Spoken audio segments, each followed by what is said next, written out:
welcome to the Thrive for Men podcast. I'm so excited that I can introduce you to David Cain, who is a mental health in the workplace specialist, and he also is an instructor for mental health with the youth and adults. So welcome, David. Thank you so much for joining us all the way from the UK. Yeah, it's an absolute privilege. I think this is the first time that I'm speaking to people in Australia on this topic, so delighted. Thank you. World topic. Now, just before we get started, we just want to mention this is a Thrive for Men podcast, so everything that we speak about obviously affects women also, and everything we say doesn't negate anything that women are going through. It's just that we're specifically talking about men and the challenges that they face. So tell me about yourself and your story and why you got involved in men's mental health. Well, to be honest with you, it was through lived experience. So up until 2019, well, I say up until 2019, it hadn't crossed my mind. But from 2011, I started on a downward spiral into depression. And that pretty much came to a head in 2019. And when I came through my experience of suicide, I think a lot of people say similar things. I had a moment of reflection. What did I want to do? Did I want to go back into, my senior management position? I worked in the automotive industry for 20 years. Or actually, did I want to use that experience for good? Because whilst I'm still here to tell the tale, of course, not everybody is as fortunate. So I think, by telling my story, by educating people through certain messages that I give, I take a different slant to the mainstream. If I can prevent people from having to experience what I experienced in order to get to where I am now, my recovery has been gradual, but I feel in great mental health now. I feel as if actually it's almost like I've been reborn. It's given me a completely different perspective on life.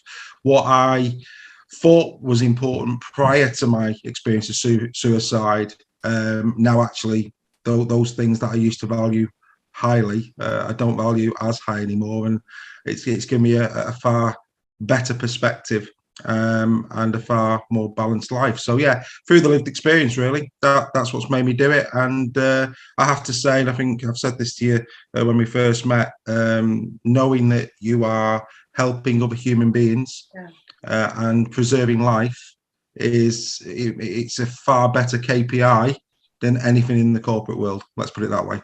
Absolutely. That's part of the 4 pillars of health, the soulful pillar, having purpose, adding value to other people and feeling like we're part of something bigger than ourselves. So Tell me some of the signs, if you can look back, what are some of the signs that you noticed leading up? Yeah, I mean, to be honest, and I think this is interesting, people always, a couple of things here, really. I think a lot of people think that, one, if it was to happen to them, they'd recognise within themselves that this is what was happening to them. And I didn't, which I'll go on to speak about in a second. And then equally, we're very, I think when we become aware of maybe friends and family that are experiencing poor mental health, we're very hard on ourselves, thinking that we should have spotted these things. But of course, I actually say mental health is extremely complex. And I think a lot of the time we make it sound too easy, and it isn't easy. It's a very, very complex thing to spot. And you need to have your wits about you. And in terms of myself, it was very, very gradual. When I came through my experience of suicide, I had to pretty much unwrap what had happened to me. I was very inquisitive. How had somebody who, to the outside world, I mean, a lot of my friends and a lot of my family, I was the go-to person. You didn't worry about me. I gave this throughout my life. I've given the impression to people that I'm very extrovert, very confident, very outgoing, talented in certain areas, very, very dedicated and driven in the working environment. So nobody really worried about me. And those qualities that I've just said, whilst they serve you well, maybe in a professional sense, in a personal sense, they actually don't. And when I was in crisis throughout 2011 to 2019, and I'll go on to explain this in a second, I was actually using some of these traits as my mask, which wasn't good. So very, very high level. 2011, I lost my nan, who I was very, very close with. And in isolation, that would have probably been okay. But in 2013, my first child was born, and we very nearly lost him in childbirth. And there'll be a lot of new fathers out there that'll maybe have experienced something similar, because when you go to prenatal classes, they tell you how what type of births you can have, and they don't really tell you what happens when what hits the fan. And as a father, that's really tough. They don't. And for 20 minutes of my life, it was probably the most harrowing experience that anybody could have. You're looking at the heart monitor of your child, and it's getting weaker.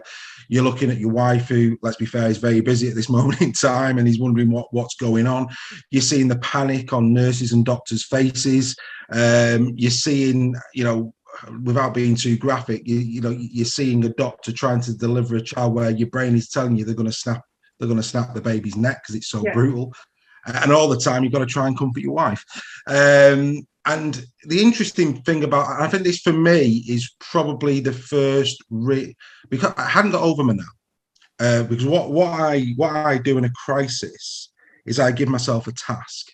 So when my nan passed away, rather than grieve, the task was to give her the best send-off. So I did the eulogy. I arranged the ceremony. I arranged what hymns it was going to be. Men are particularly good at this, aren't they? They're very good at when they get stressed, they go and overwork, or they clean the house, or they build a carport. Yeah, very task focused, and that's what I did. So I never really grieved. And then the next minute, I'm in a situation where I developed PTSD. And the interesting bit about this is the fact that, and I don't know what it's like in Australia, but I think in the UK we've got a lot of work to do in this area, and I know there's some great charities that have set up in the UK around this very thing. Because I was asked after that birth, we're probably talking maybe 10 minutes, I've got my new child in my arms.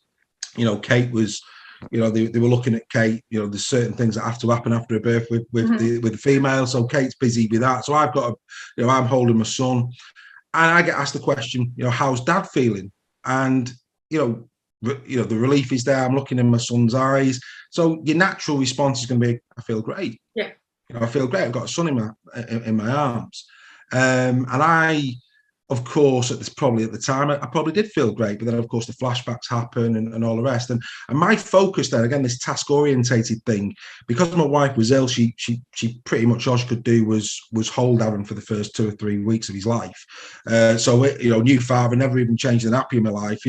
I'm pretty much on my own here. Of course, I had support of parents, but I'm on my own. So became very fast task focused. And even though I wasn't sleeping, and even though I was getting flashbacks, and actually I was getting scenarios that didn't actually play out, that I lost my wife, or I lost my son, or both, or whatever. So you were getting the negative thought loop. Yeah, every time most of the time when I was asleep, it played back out again. But obviously it didn't result in Aaron being in my arms. And the reason why I mentioned Australia and certainly the UK need to do better in this area, that birth is on my wife's medical records, how brutal it was. It's actually on my son's medical records. It's not on mine. Yeah. And that's a fact. The whole birthing process really does focus primarily, and rightly so. Let's be fair. The women in that situation are doing the work. It's their bodies, and it's right that they are the focus. But surely there's got to be at some point that little bit of reflection. That, hang on a moment, Dad has witnessed this. Yes. In fact, he's actually probably witnessed more visually than the female has at that particular, because of course Kate was behind the screen. So, but yeah, I didn't get any support when the midwives come after Aaron's birth. The focus was on Kate. It was on Aaron. It wasn't on me. So it got missed. So that I never really handled that well. I then changed my job. I went from being a learning and development manager to becoming a manager that basically oversaw 140 people, a £250 million turnover business. So I'm sure you can appreciate that's quite a heavy load for anybody. Absolutely. But even harder when you're struggling with, at this point, two things that you still not cope with, or you're still not really got to grips with. Very, this was around 2015 now. And then in the same year, just prior to my daughter being born, and of course, again, you get flashbacks then. You've got another child coming. What if it happens again?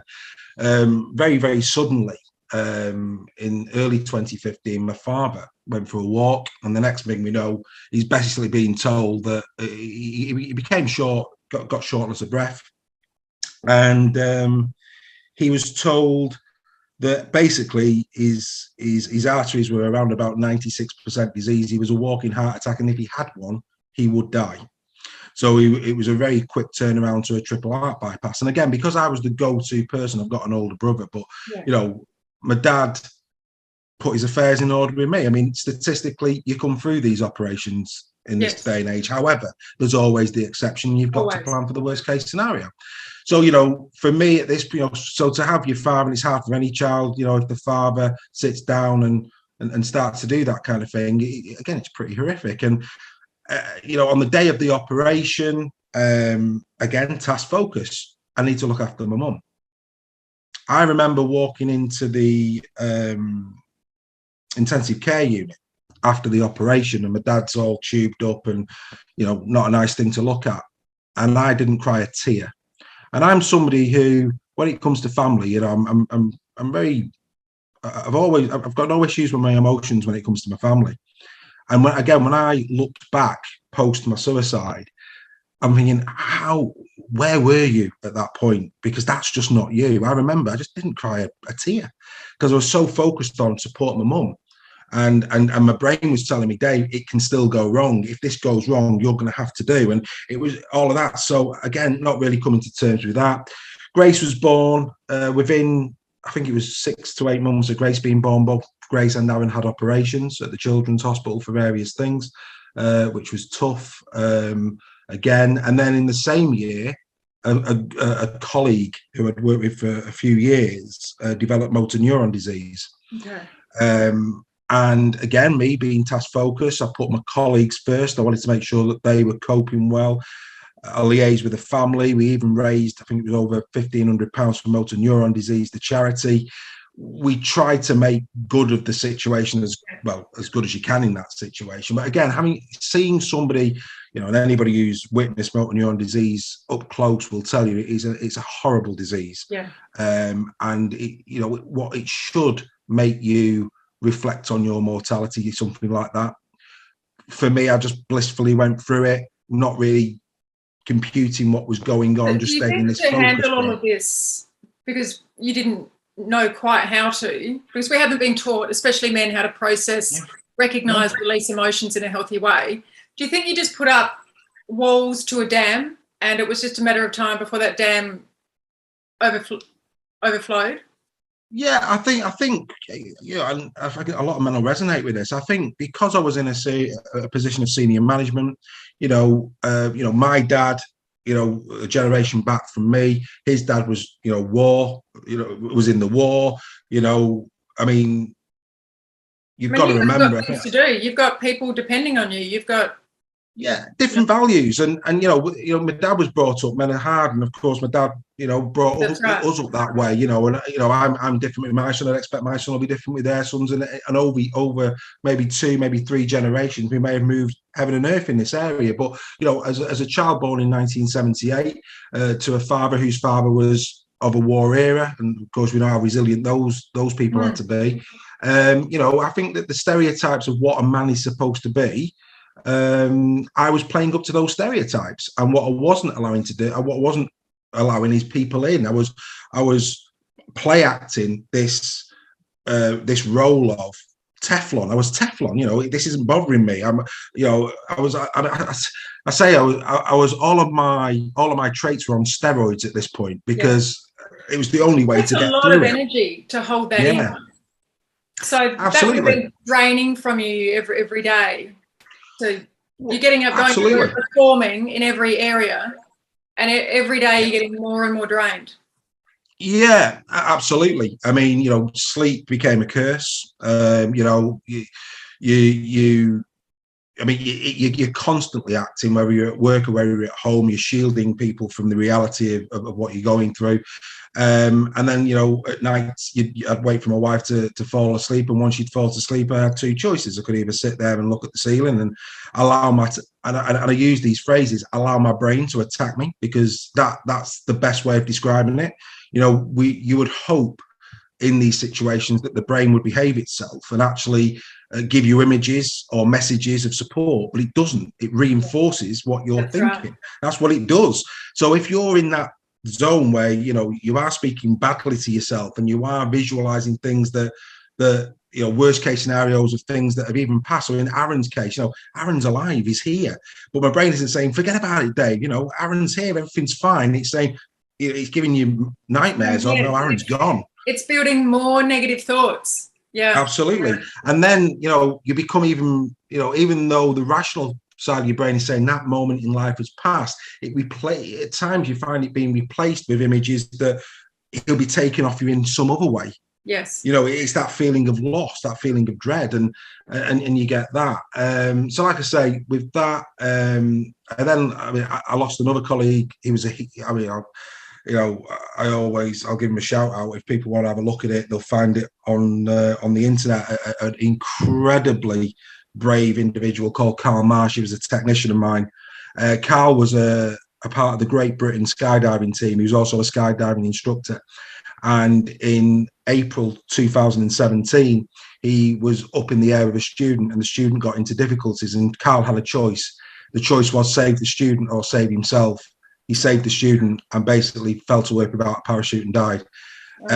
Incredible human being to do that. And but again, tragedy. Looked after my staff, even to the point where we looked after his family. And again, my brain should have been telling me, look at the good you're doing, but it wasn't. It kept attacking me. So what I mean by that is, I made sure that all of the dealership, basically, we got other people from the business in to run that dealership while everybody went to the funeral. It was important to me that they could all go and grieve.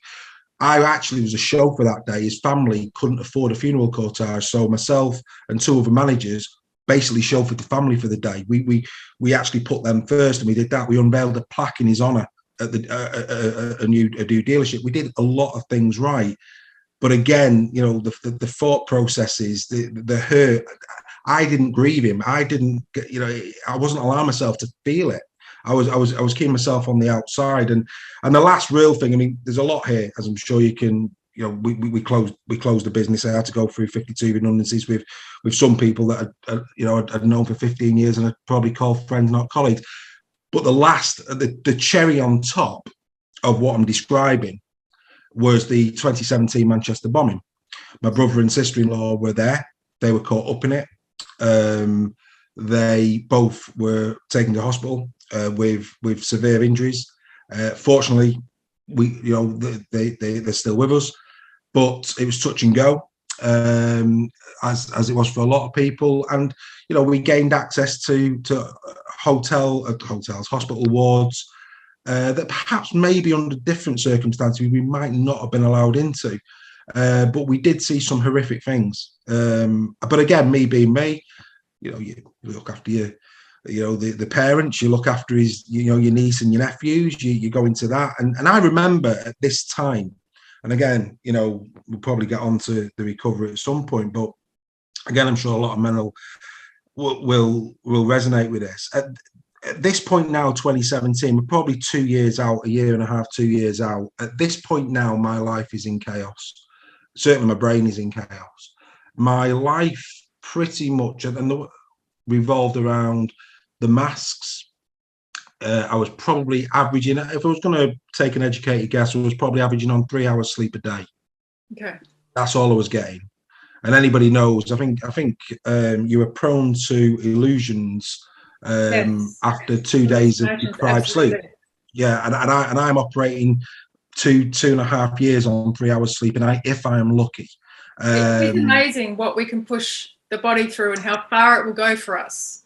Yeah, absolutely. So I'm guessing please correct me, that you're not exercising, you're not self-care, No. there's not great nutrition, because you're Well, exhausted and you've got the hunger hormones, and even if we go very science, there's reasons that you would have been going for poor nutrition choices. Emotionally, you're looking for foods that are going to satisfy the emotions and help you escape. So tell me about that. Yeah, I mean, again, you look back now and the signs were there, and the signs were there for the people around me. And I say this every time I speak on this subject. I'm incredibly loved. I'm very fortunate to have a very loving family around me, but they were not educated to see it. And that's the important piece here. They just wasn't. It wasn't something that they were looking out for. I'm a great believer when it comes to mental health that the onus is not on the person living with the condition. It's with society. That's where the onus is. Yes. Because the person that is living with the condition, more often than not, is masking, he's isolating, and he's actually going further and further down the path. If the people around them are educated to the point where they can spot it, we stand a chance of reducing the suicides that take place every year in Britain and in every country. Such a stigma, isn't there? Because I was speaking to actually someone yesterday who perhaps a little bit of an older generation, but they were saying, they were mentioning someone who's experienced some mental health crisis in their life. And it was in a negative reference. And I had to pull them up and say, hang on, if we were talking about a broken arm or any other chronic illness, you would not be speaking like this. No. Mental illness is an illness like any other. You just can't see it. So I think there's still a stigma around people having mental illness, people experiencing it, people thinking, do I talk to someone if I see that they're a bit down? What do I do? There's such a stigma around every area. 100%. And we're brave enough to talk about that. I mean, I have certain sayings. There's a lot of hashtags that go around, and everybody will have probably heard it's okay not to be okay. Yeah. Well, let me tell you, let's say it the right way now. It's okay not to be okay until you're not okay, and then it's not okay. Because people run to the hills. People run to the hills.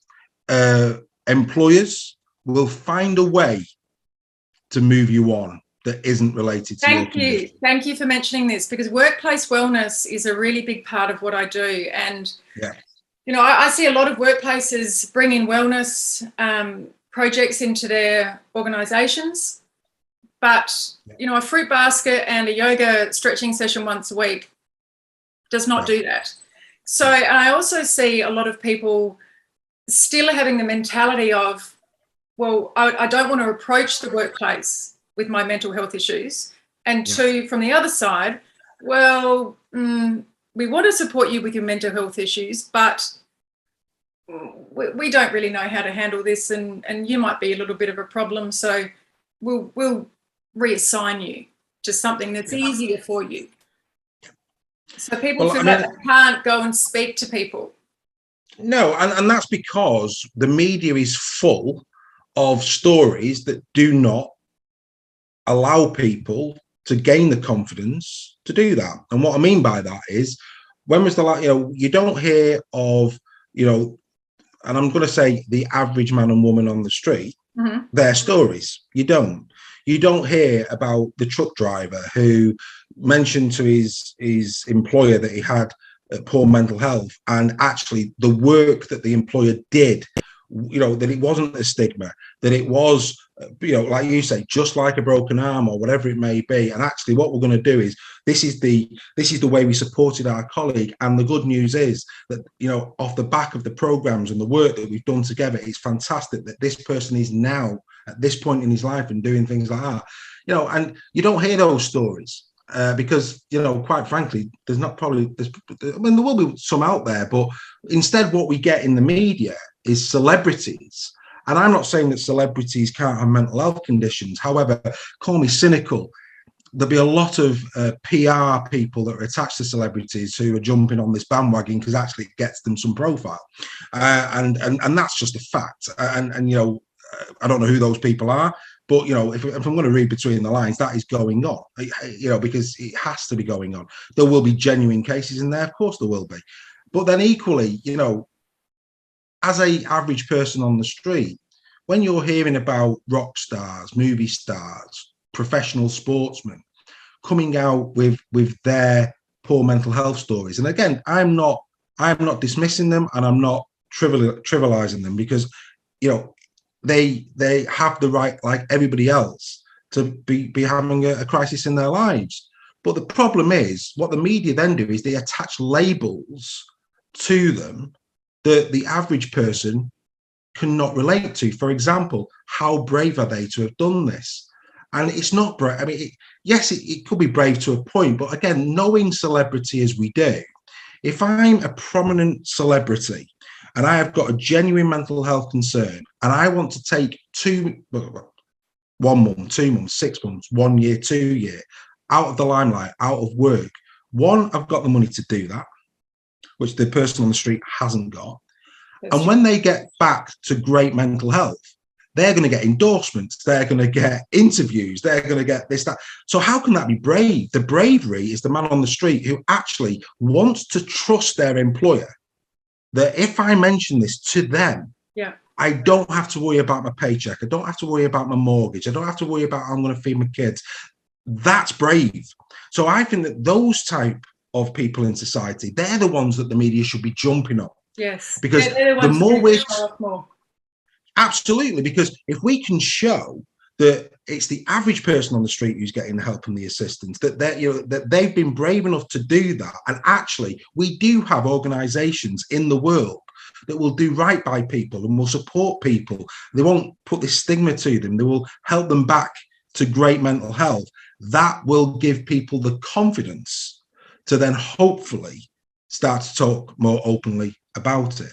You're so right. I'm thinking of one workplace in particular that has, in the trades industry, has a mental health advocate on site a few days a week, which is amazing. So they're doing incredible things for prevention, and it's really, the return on investment is incredible, but that's not on the news.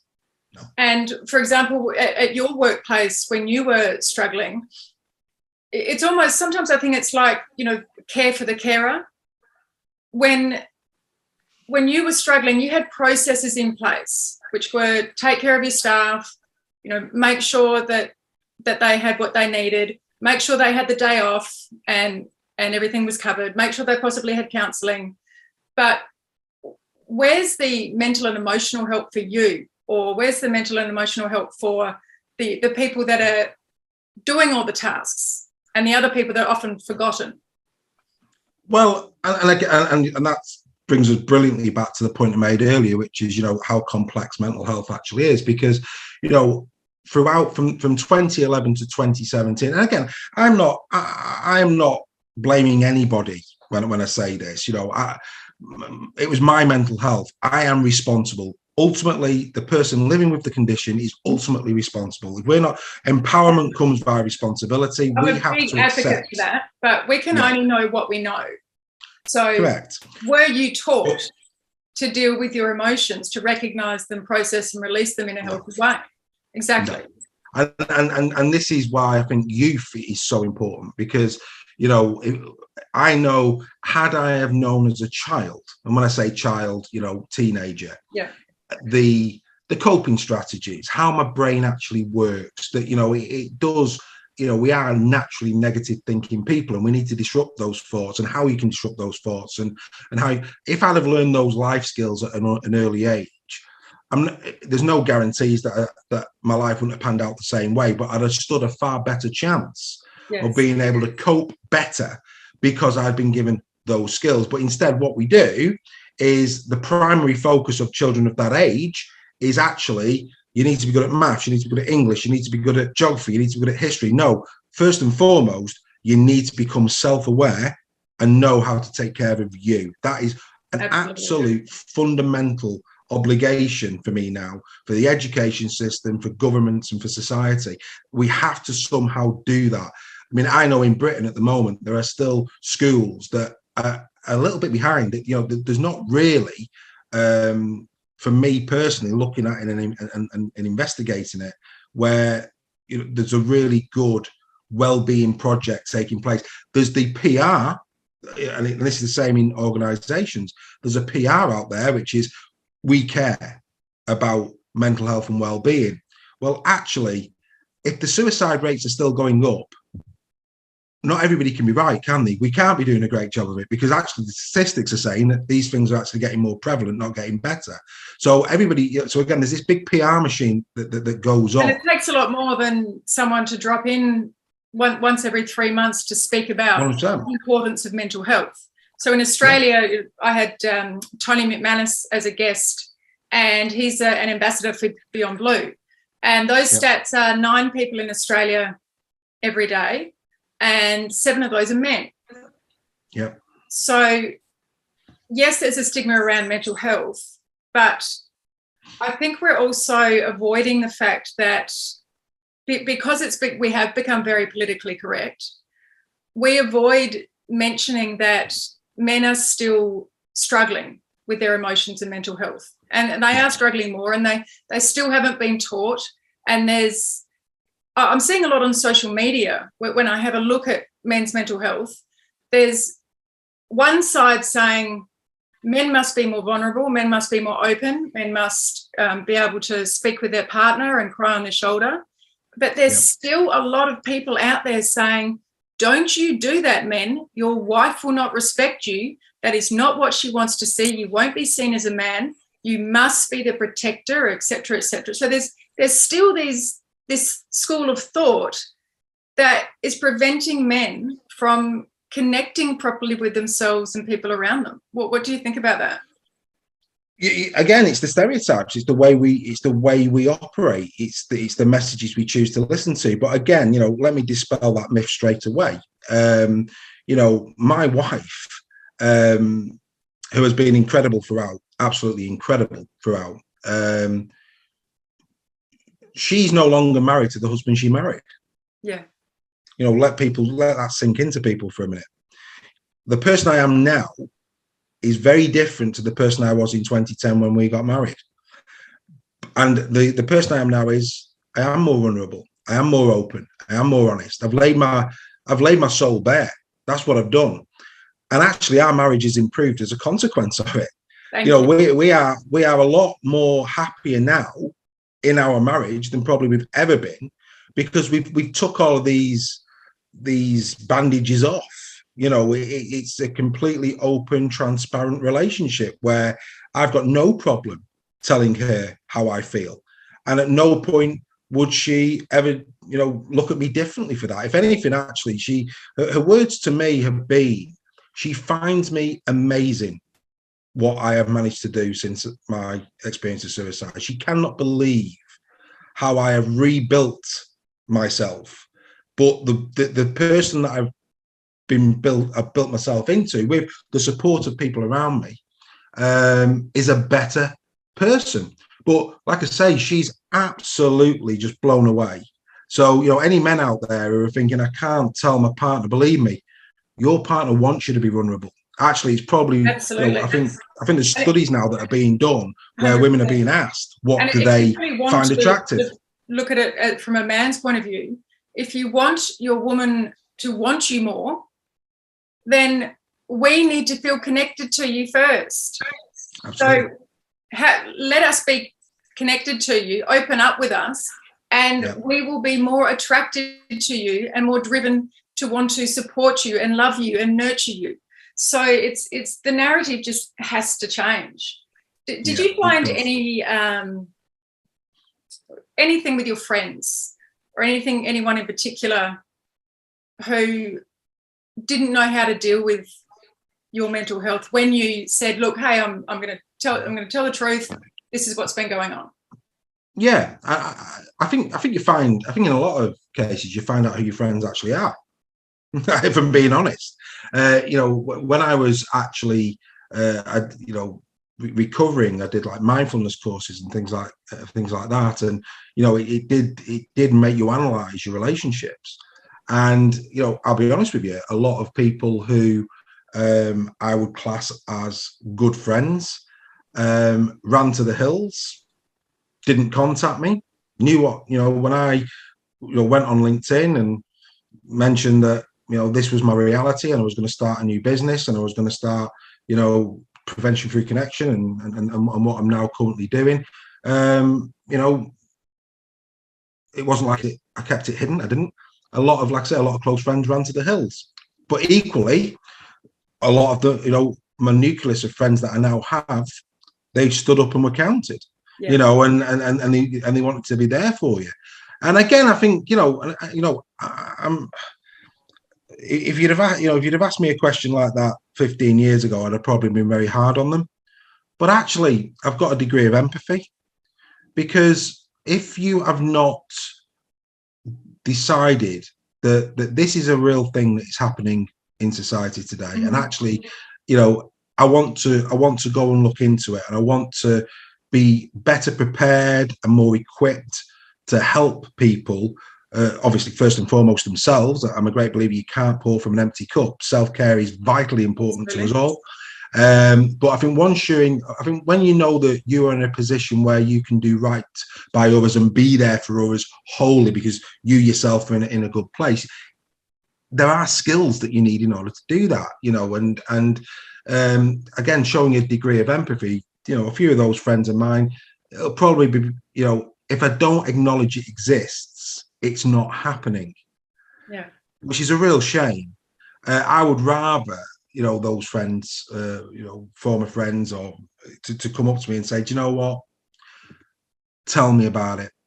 I can't help you because I don't know where to start, but actually just listening and allowing me to talk to you is a good enough start anyway. Now, on you saying that, on the other end of mental health, we've got people who see people at work or see their friends, that perhaps not being the same, a little bit distant, etc.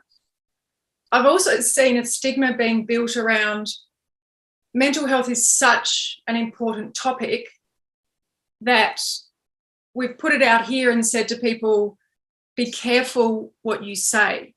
So some people have become a little bit too concerned with, well, I don't want to ask them how they are because I might set them off. What do I do? What if I say something and that upsets them more? So I always think, well, it's like CPR. Any help is better than no help. And, I always think, and so when you're in CPR training, they say, even if you forget everything, because there's always someone that says, what if I go into shock and I forget what I'm doing? Just do it. Just try. So I always think, well, isn't it better that we just try to connect with people? And even if they don't want to speak with you, I think just a text or a phone call or someone wanting to have coffee with you makes you feel needed and wanted, and like that someone is noticing you. Because I think a lot of mental health, it's, people get to a point of thinking, well, if I wasn't here, they wouldn't even notice. It would be better for people. People, I'm isolated. So what do you think about how should people approach it when they're thinking that someone needs some help? Well, I mean, first of all, I think, they've got to understand that, asking somebody, have they considered taking their life, is not going to make somebody do it. And in every training course I do, you come to that question, how comfortable would you be asking that question? And at the start of the course, the vast majority are like, no, I would never, I don't want to ask that question. And then, you educate them to, well, you're coming from a position of care. And I say this to everybody.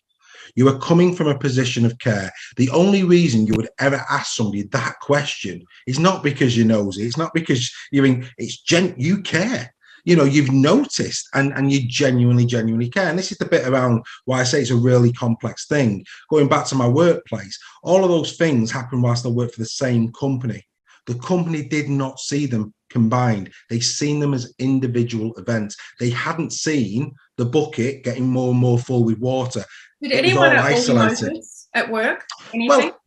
No. I mean, changing or anything? No, I mean, and I'm sure they've done this, if they actually took a step back and gone, dear me, do you know what, that was a lot for one person to go through. We should have asked more questions at the time. And don't get me wrong, again, I have to take responsibility. I was presenting a brilliant mask. I mean, yes. I'm an Elvis I'm an Elvis tribute artist. I've done a bit of Elvis dancing and singing, so people look at me and think, what an extrovert. So I'm very, very good at acting. I'm very, very good at it.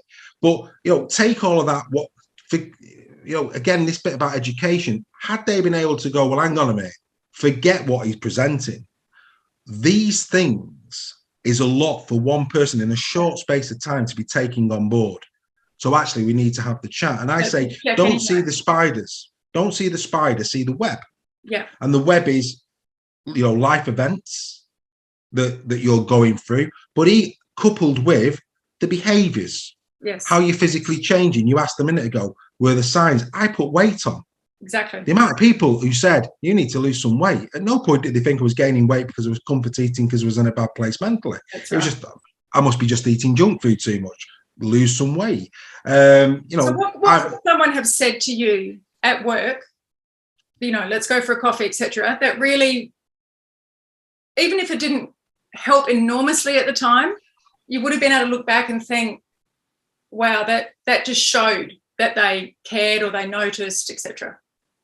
I'd like to think that, I'd like to think it's the case, but I know it's not. And the reason I know it's not, and I don't know if you've done this, when you speak to people and people who are listening, try this today to a friend or a family member, ask them when was the last time they had a one-to-one review with their manager.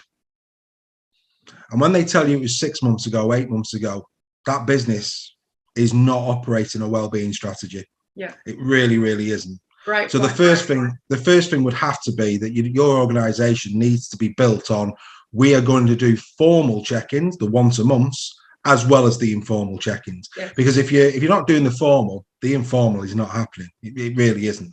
So I think that's a key bit. And I think that, I've told you, outside of the podcast, my business is prevention through connection. I've already mentioned in the podcast that the onus should be on society.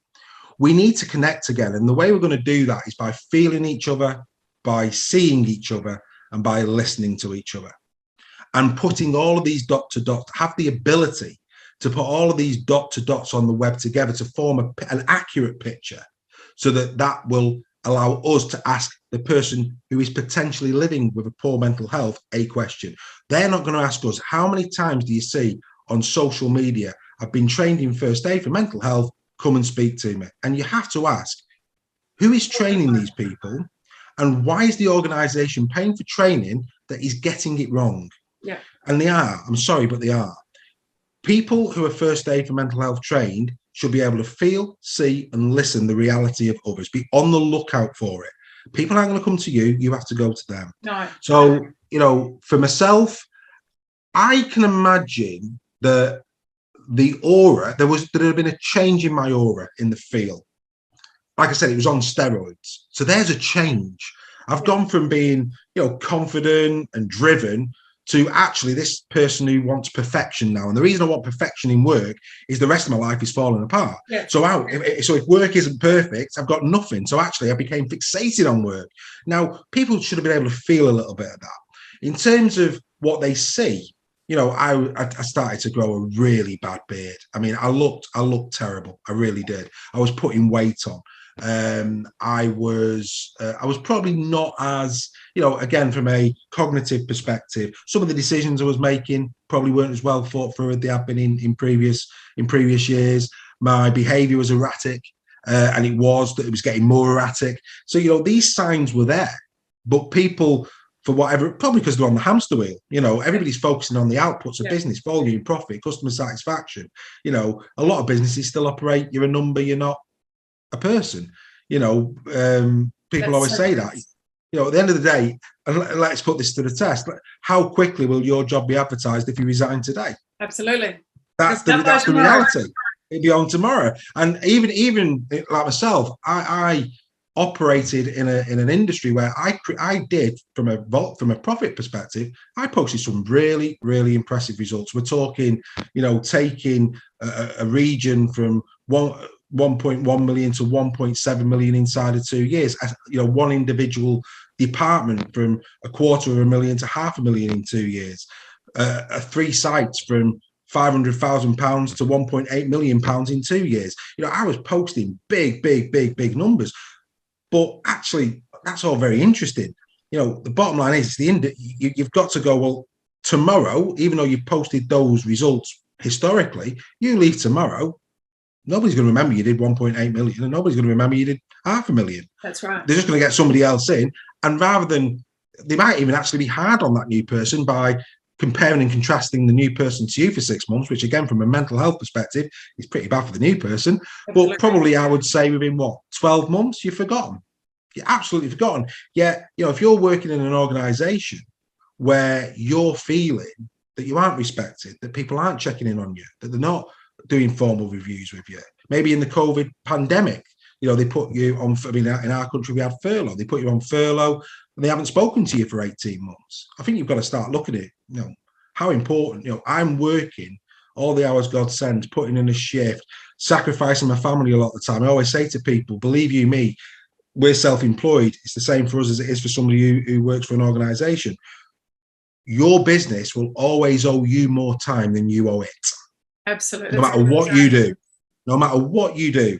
So, if you're not feeling the love and all the rest of it, I think you've got to ask yourself some questions. But again, we've got off on a little bit of a tangent there. I think, nobody came to me and sat me down and said, Dave, I'm really concerned about you. And this is why. And that's the really important bit. If you're going to ask somebody, have you considered taking your own life, or you're just concerned for somebody, you've got to have context. And I think that, and I actually tried this with a friend of mine. Well, tried it, it's what I do now, but it was interesting. A friend of mine, post my suicide, I felt him. Something wasn't right. I then took a real interest in seeing him. Me and you now have met a couple of times. My brain has created an image of you. Yeah. The interesting thing about the pandemic, how many people post the pandemic, when we came out of lockdown, suddenly noticed that somebody had put weight on, or, they looked a bit tired, or they got a few extra grey hairs, or whatever it may be. Yeah. But if you're living with somebody you don't see those changes happening because they're very subtle changes. So before you know it, somebody has gone from blissful mental health or physical health to looking completely, but by the time they get to the point where they're not looking right, that's now the norm. It's who they are now.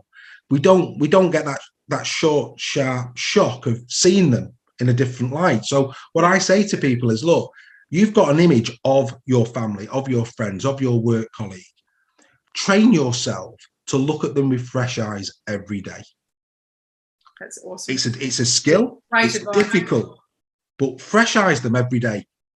Is the person in front of you the person that you expect to see? It's almost like analyze them. How do they look? And I'm a great believer in eyes as well, Nam. Really, honestly. I agree with you. The windows to the massive on it. They show everything. Yeah, and again, for people who are listening to the podcast, do yourself a favor. Go on YouTube, post Mel B out the Spice Girls into YouTube. She's done a phenomenal video on domestic abuse that's on YouTube, and you'll be able to see it because, of course, one of her marriages, she suffered domestic abuse. And if you actually look at a picture of Mel B when she was young and in the Spice Girls, and look at her on the red carpet with that husband when she was in the grips of a domestic abuse, and just look at the eyes, nothing else, just the glaze. There's just nothing there. There's no sparkle. The eyes talk far better than we ever can. So again, when you're actually looking, when you're seeing somebody, you need to be taking all of these things in. And then finally, of course, the listen bit. What are they speaking badly about themselves? Are they being too hard on themselves?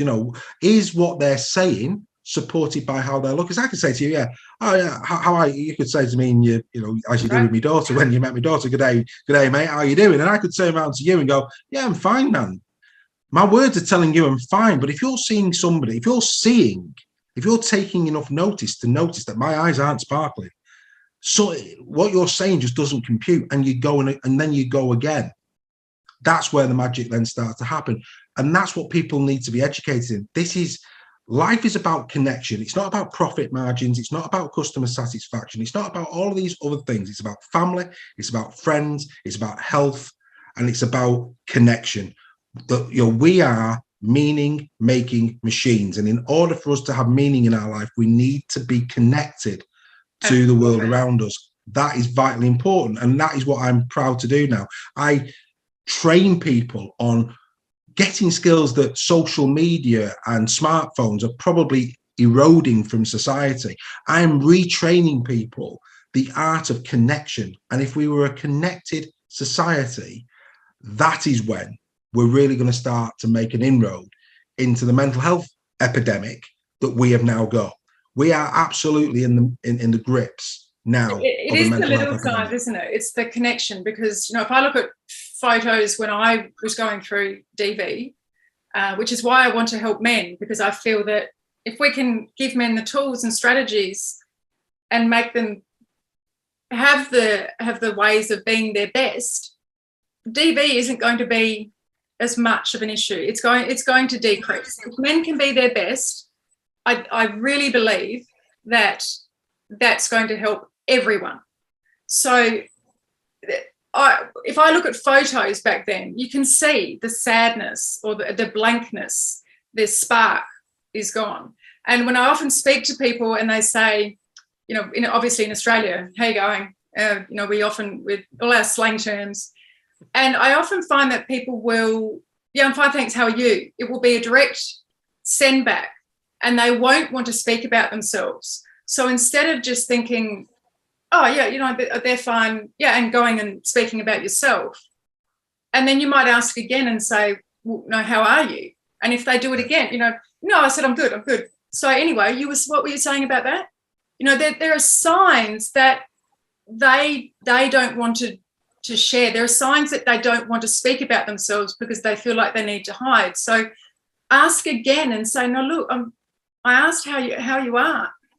How are you? Yeah, and he intimated again. We went off on. We said, did you? With me, I go off on a tangent and I just go with the flow. But I did mention that my friend of mine who post my suicide, I was concerned about.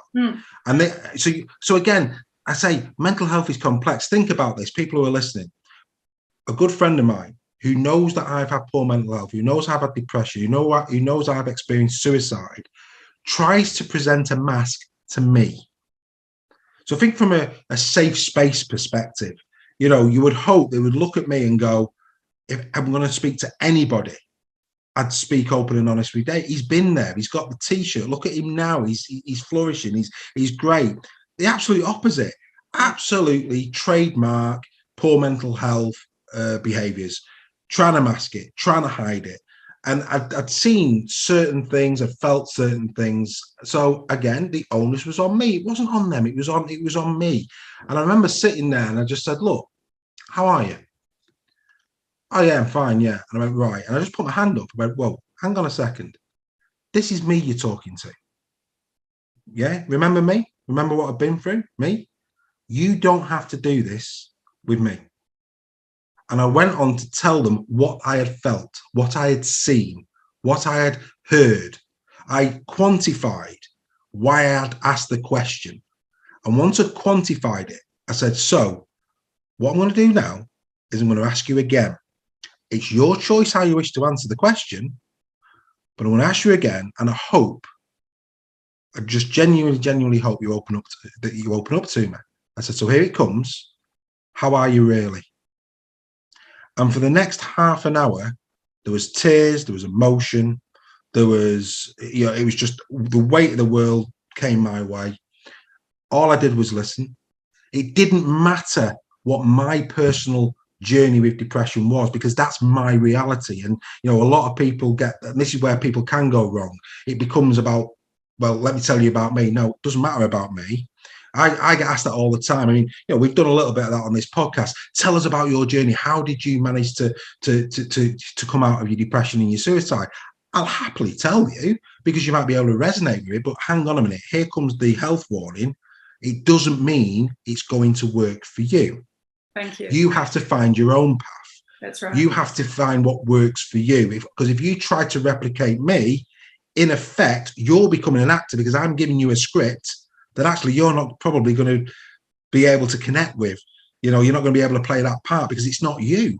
So you need to do it your way. It's great that you took responsibility. It's great that you're asking for the support to be around you. It's fantastic that you're doing all these things, but the pathway has to be an individual pathway. This is not about mine.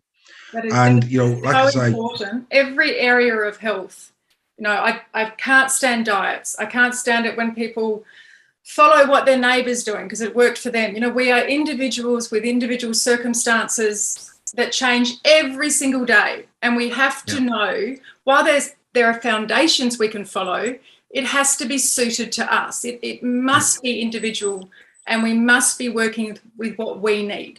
And in saying that, you mentioned the epidemic. Now, I believe that the last 2 years has created a massive mental health and emotional health epidemic, which then goes on to obviously physical health and social health. But with your recovery, how can any of that relate to people who are going through challenges that we just haven't experienced before with this, the last 2 years?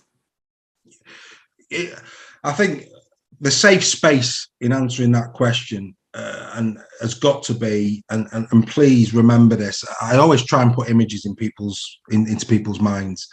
And I'm going to say Apollo 13, okay? Apollo 13, many people have seen the film with Tom Hanks, and there's a lot of people now going, here it comes, Houston, we have a problem. That's not what I'm going to be talking about, okay? Good part of the film, but we're not going there, because actually, at the point of accepting that you are in the grips of a mental health crisis, well, we already know there's a problem. So that part of the film has gone. But there's a great point in that film, and a couple of points in that film, and it's all in Mission Control. It's the Ed Harris part. He plays Gene Kranz in Mission Control. And the whole film rests on that one person. And a lot of people miss it. And it relates so well to mental health and well-being. And it resonated with me when I was recovering, and I hope it resonates for other people. The first thing that he says to his people is, get your support teams in here, wake them up, get them in. And absolutely, you've got to do that. The more good support that you've got around you, and again, that vulnerability bit, you've got the confidence to go and reach out, of course you do. But if you are strong enough at that point, because remember, we're talking at the point of you've took responsibility now. Yeah. So we've let it go. This, because people say, well, hang on, you said that you'd isolated. Well, no, at this point, the isolation is gone. We've either broken down with a partner, it's been too much, it's been overbearing, it's now on the table. At this point, the more people that you bring in, trust me, the love that people have for you, it's like It's a Wonderful Life. Everybody loves that film, and it is so, so true. I was moments away from no longer being here. Everybody who has spoken to me since, I'm under no illusion how devastating my loss would have been to many people. And every single one of us, if we was to make that decision, trust me, in It's a Wonderful Life kind of way, it would cause a lot of distress for the people that we love. At the time, I believed that they'd be better off without me, that I was doing it. And again, people say, people who die by suicide were selfish. Not at all. Let me tell you, as somebody who actually lived it. I agree. Yeah, in those moments before my suicide, the amount of times because it was like a whirlwind of thoughts, good thoughts, bad thoughts, peaceful thoughts. It's a terrible situation to be in. I call it the snow globe. Imagine a snow globe with too much snow and it's swirling. That's your brain. That's what's going on. But the vast majority of people genuinely believe, I did, that actually they'd be better off without me. Let me tell you now, that is not the case. So go and get that support network. It will be there, and they will run. Yes, I've already said some people will run away, but actually that's fine. Because for whatever reason, whether it be maturity, whether it be education, we don't need them anyway. There'll be more than enough people coming into this circle, your circle of trust. That's a Robert De Niro phrase out of Meet the Parents, but it's a good one. The circle of trust. There'll be plenty of people coming into your circle of trust to support you. He says, get your support teams in. And then he says something. So we've got the support team. We've talked about the importance of responsibility. He then says, can we take a look at this mission from the position of status? What on the spacecraft is good? And that is where I started my recovery. Rather than allowing my brain, because at that point, the negative thoughts were still there, the depression was still there, it wasn't going anywhere fast. I just made myself this personal commitment. Let's focus on what you bring. Let's focus on what you give. Let's focus on what, the love you give to others, you as an individual, all these people that are saying how much they mean to you. Why are they telling you that? Self-appreciation again. We'll start there. And from there, we'll start to build again. And that was just so important to me, to actually build from a position of strength. Yeah. What is good about me? Because in every single one of us, there is good in every single one of us. If we start there and build from there, it can only get better. And that's the advice I give to people. What on the spacecraft is good. You made the commitment to train your mind. I hear a lot of people saying, my mind's in control and it does this and that. Well, we're bigger than our minds. We're bigger than our bodies. And we're actually in control. That's our mind is amazing, but it also is there to keep us safe and comfortable and to protect us. So, and a lot of times we torture ourselves with these negative thought loops. So I think it's really important what you said is that you decided to not focus on those negative thought loops and just train your mind to focus on what are the things that you bring. Yeah. What are you good disrupt at? it? Yeah, disrupt it. 100% disrupt it. That's what you do. And don't know, it's hard because even now, I feel great, but even now my brain will try and play tricks on me. But I notice it really, really quickly. And the reason I notice it really quickly is because I know life's song, and this is something else that people might remember me saying long after the podcast is over. When you come through any crisis, when you come through a mental health crisis, you can train yourself. You can train your brain to be different because the brain is unbelievable. And it's all about your consciousness and your subconsciousness. We won't get scientific, but it's all about your consciousness, your subconsciousness. And I always say to people, life is a song. Make sure you're playing the right one in your mind, because when you do, you don't even have to think about it. And I always say dancing queen to people. Because everybody knows I'm a dancing queen. Everybody knows it. How many people have danced to that on a wedding dance floor? Yeah. And the moment you hear the first bars, Friday night and the lights are low, you're off. Your brain's not telling you what the next words are. You're already singing them. You're off. You're not even thinking about it. You're more worried about what your feet are doing than what you're singing. That's what you do. That's the power of the brain. Dancing queen's stored in there. You don't need to remember it. And what I've managed to do, and it's been really, this is what I enjoy doing now with people, is training the brain to react to situations in the way you wish them to react without even thinking about it. Sing Dancing Queen without thinking about the lyrics. It takes time. We didn't get born knowing how to sing Dancing Queen. We had to learn the song. We have to learn how to train our brain to disrupt, to give a different perspective, a more healthier perspective. And the brain, rather than doing the arm wrestle, goes, actually, we've had this arm wrestle before, just do this. And that's a really positive outcome. It takes time, it takes training. It's really important. And that's what I say to people. And they are life skills that we need to learn. Instead of reacting to everything, we have the ability to choose our response. 100%. But I'd hope you'd agree with me. We've talked here about taking this responsibility on for ourselves. If we are really, as a society, going to make a massive imprint in mental health and well-being, I've already talked about the onus being on society and the feel, see and listen. But the most critical element is the workplace.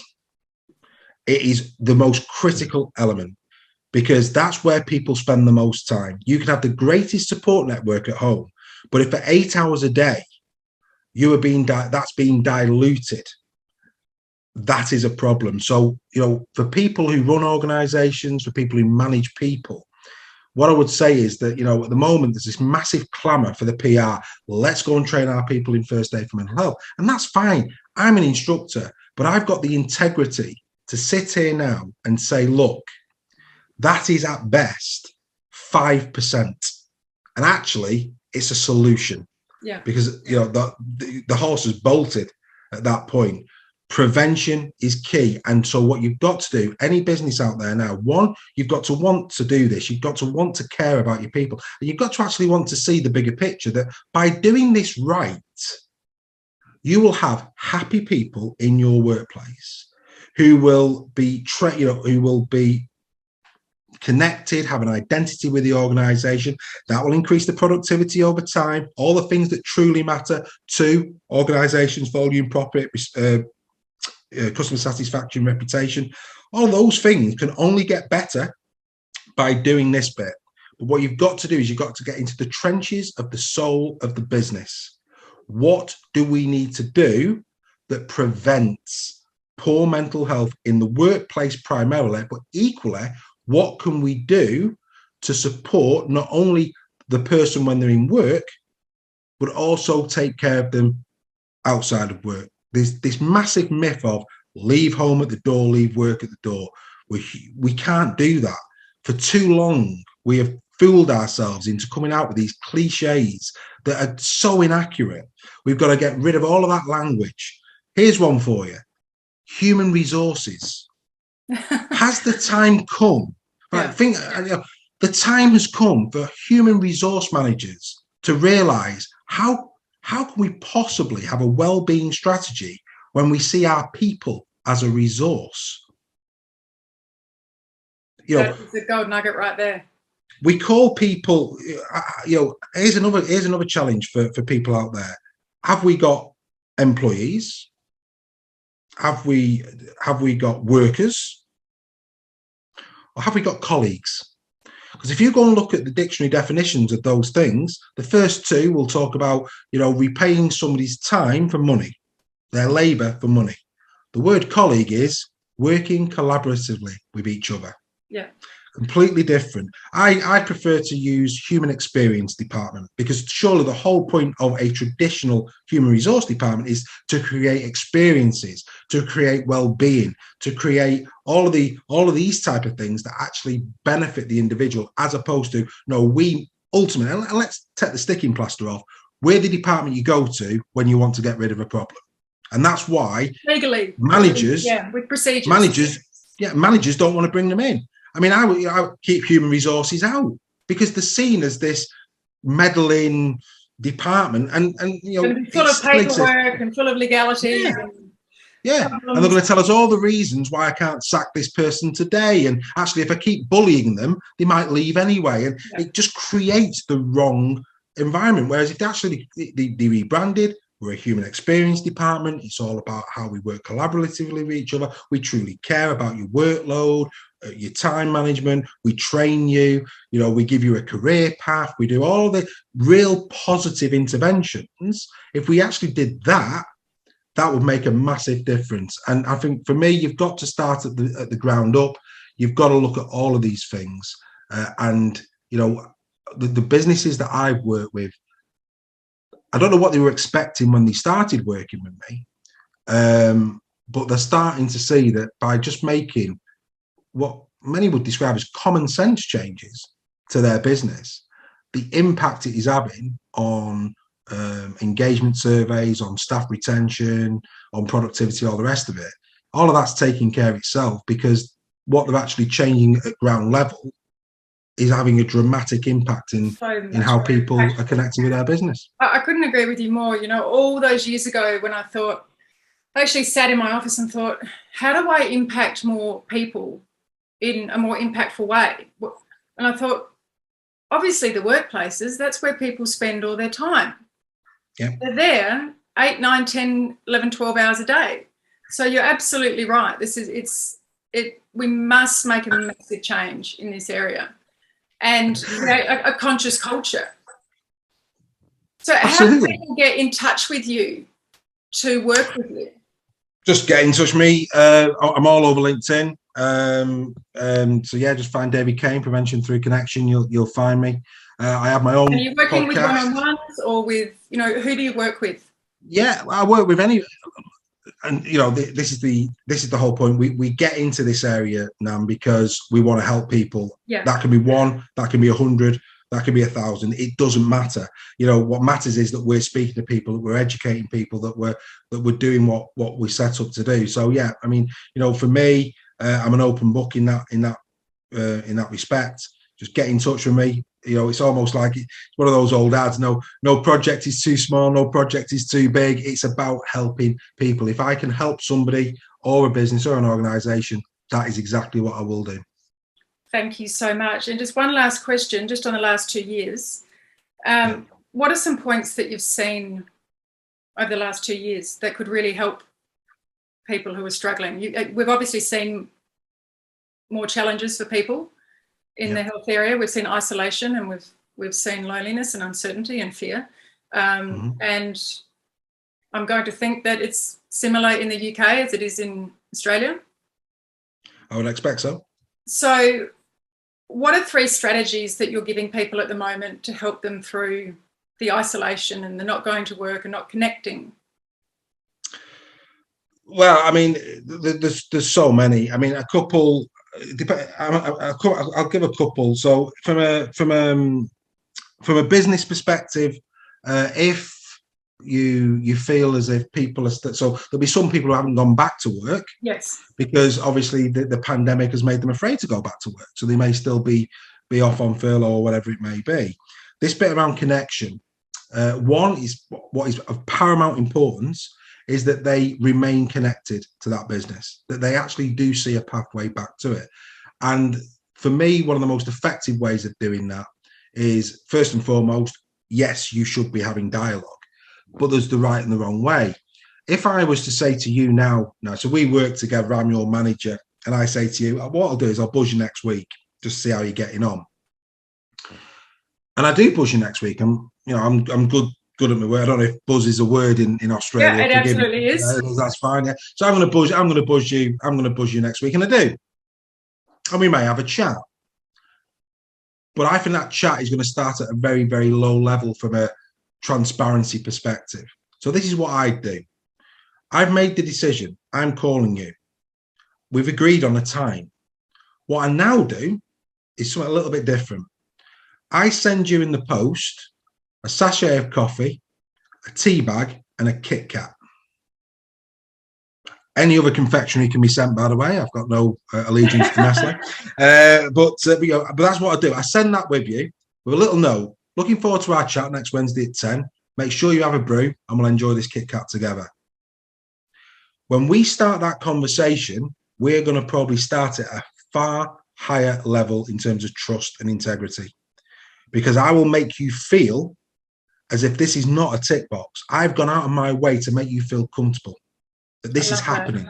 And I truly really care. love that. And it's those little, it doesn't have to be grandiose things. Little things like that can make a massive, massive difference. In terms of, again, you could I go do that back with to your friends as well, couldn't you? You could send them a card in the mail. Absolutely. You could send them a tea that they like.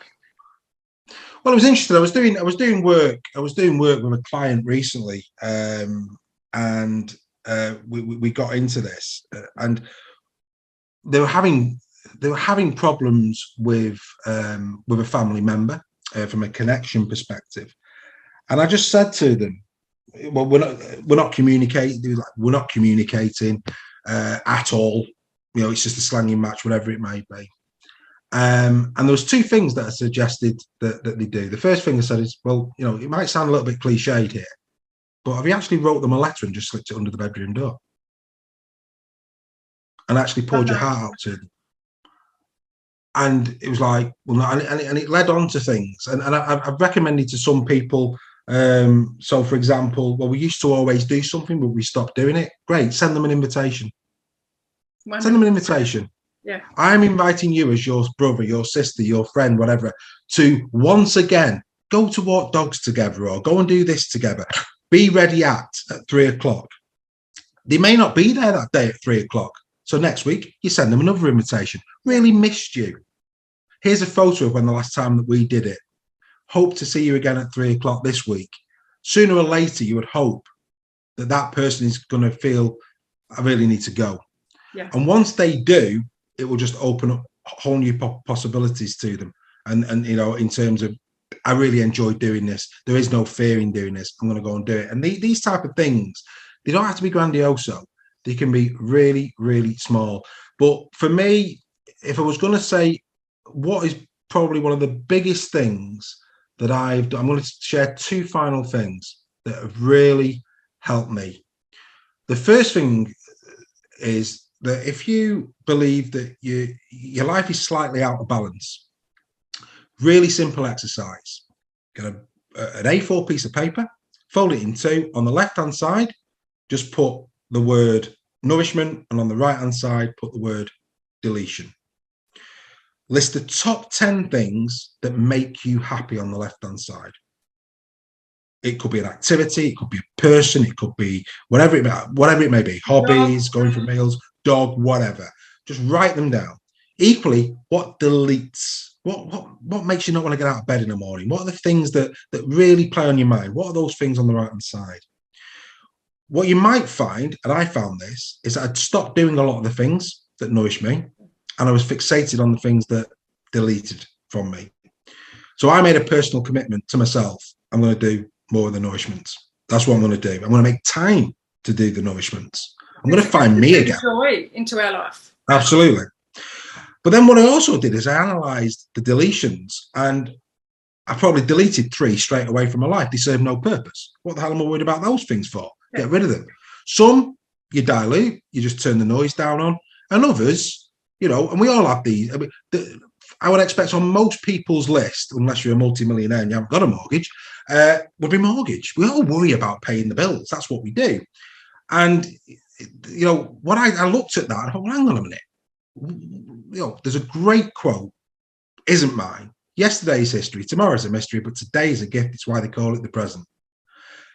No point in worrying about yesterday. I can't go back and change it. No use even worrying about tomorrow, because guess what? I could say that I'm going to be a king tomorrow, or I'm going to be a pauper tomorrow. Who knows what I'm going to be tomorrow? Because it hasn't started yet. So I'm even worried about that. The only thing I can concentrate on is now. And my life has become really simple. If I go to bed tonight, and thanks to you, I'm going to be able to do this. If I can go to bed tonight better than I woke up this morning, I will be okay paying my mortgage tomorrow. Because if I can give myself that recognition that I'm making a difference, that I've been okay to this point in my life and I'm getting better and I'm making a difference, why do I have to worry about the bills? Because I'm getting better. These things will just take care of themselves. I'm recognizing the good that I'm doing and I'm moving forward. So it's a really simple exercise. And then the second one, dead quickly, social media. Come off it. Come off social media. If you're struggling with poor mental health, let me just, again, say it from the hip. I'm a very straightforward kind of guy. Social media is an illusion. It's a soap opera. It is not reality. You are judging your life by standards that you're probably never going to be able to hit, because what you're being presented with is an illusion. When you're seeing people that you might have gone to school with on the beach in the Maldives, what they're not doing is taking a picture of the credit card bill that comes next that they can't pay. They're just giving you the illusion of they're in the Maldives. When you're a parent and you're going through problems with your kids, they're playing up a little bit. Yeah, and you're seeing wonderful, angelic, smiling children of your friends on Facebook where they're all glorious. What they're not doing is showing you the 20 photos it took to get that one photo, the same as your kids. They're not showing you those things, and it's making you feel worse and worse. So if you're in a really poor place, social media doesn't connect us. Replace social media with a phone call to that support network. Get out, go for a coffee with that support network. Social media is a big topic that I usually talk about, and we've obviously spoken about other really important things, but I'm so glad you brought that up, because social media has had the most detrimental impact on our mental health. It is incredible. Yep. I know it keeps people connected. I know it's the way the world is now, but it has really impacted us as a society. 100%. I think the good thing about social media is that, so for example, I've got friends that do live in Australia. It's great for that. Absolutely. Zoom is great for that. The pandemic, without being able to see each other on a screen, it'd have been even harder. Of course it would. But outside of the pandemic, a lot of us have choices. Yes. We can choose to communicate through a phone, or we can actually do probably the best thing we could possibly do. Now, what I'm going to do is I'm going to block out a bit of time in my weekly schedule, which I do actually have if I choose to use it, and actually go and see them, go and connect with them, go and have a drink with them, go and do an activity with them, truly connect with them. Let's stop living our lives through a screen. Let's start living lives together, because that's what we're built to do. And if we can start to do that, we will then be able to feel, to see, to listen, to do all the things that we've spoken about. We can't do that through a computer screen. We just can't do it. We can do it to a point, but certainly not effectively. So, and then, as you said, we're feeling like we're adding value and we're creating health and in the world, and we're making a difference. We're creating change. So, as you said, you get to go to sleep tonight thinking, my message is getting out there. I know I would have helped a lot of people tonight. Well, I mean, I've never discussed my thought processes with, I presume, a lot of people in Australia. So yeah, I mean, I can go to bed tonight. Because there's a lot of people. I was delighted when you reached out to me. So I thought, happy days. If people listen to me in Australia and I make that little difference to somebody, and I'm sure something I've said today will make people resonate or want to go and speak or want to go and change a little thing in their life. And I'm just gonna go to bed in the knowledge that somebody in Australia surely has got something out of this today. And you know what? I feel good about that. I feel good about that. So tomorrow's a new day, and who knows what that's going to bring.